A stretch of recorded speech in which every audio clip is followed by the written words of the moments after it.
સાહેબ શું કહેશો? ત્રીજી વાર સુરેન્દ્રનગરમાં હેડ્રિક છે થઈ છે. આજે જ્યારે 2024 દેશની લોકસભાની ચૂંટણીનું પરિણામ આપણા સુરેન્દ્રનગર વિસ્તારનું પણ આવી ગયું છે, ત્યારે પ્રથમ તો આ પરિણામ પહેલાં હું આપણા મીડિયાના માધ્યમથી એ કહેવા માગું છું કે રાજકોટમાં જે ઘટના બની છે એ ઘટનાનું અમને પણ ભારતીય જનતા પાર્ટીને અને ખુદ મને ઉમેદવાર તરીકે પણ ખૂબ દુઃખની લાગણી અનુભવું છું. આ જીત જ્યારે મારી થવાની છે ત્યારે આ જીતનો પાર્ટીના આદેશ અનુસાર અને અમારી બધાની સંગઠનની લાગણીને પણ એવી છે કે આપણે આ જીતનો જશ્ન નહીં મનાવીએ, કારણ કે જે ઘટના બની છે ખરેખર ખૂબ જ ગંભીર દુર્ઘટના છે. અમારી સંવેદનાઓ એમના મૃતકો સાથે છે, એમના પરિવારજનો સાથે છે, ત્યારે આ જીતનો અમે જશ્ન આજે મનાવવાના નથી.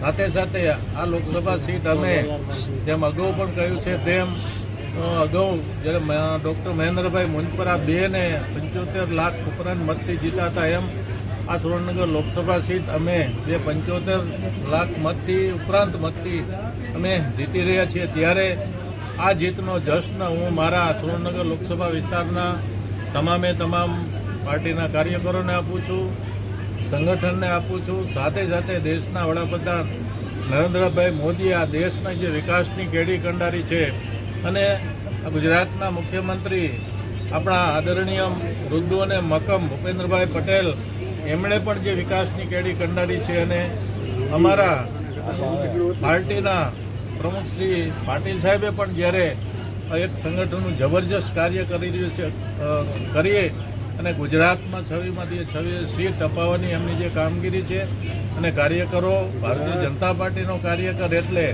માત્ર ચૂંટણી પૂરતો કાર્યકર નહીં, પરંતુ આજે ચૂંટણી પૂરી થવાની છે, આવતીકાલથી એ લોકોની સેવા માટે સતત તત્પર રહીને કામ કરતો હોય છે. ત્યારે લોકોને બધાને વિશ્વાસ છે કે ભારતીય જનતા પાર્ટીના કાર્યકરોની વાત સાથે ચાલવું જોઈએ. ભારતીય જનતા પાર્ટી વિકાસને વધેલો કાર્યકર હોય છે. ત્યારે આ જીત હું મારા આ લોકસભા વિસ્તારના તમામ કાર્યકરોને અર્પણ કરું છું. પ્રથમ કયા કામને પ્રાધાન્યતા આપશો?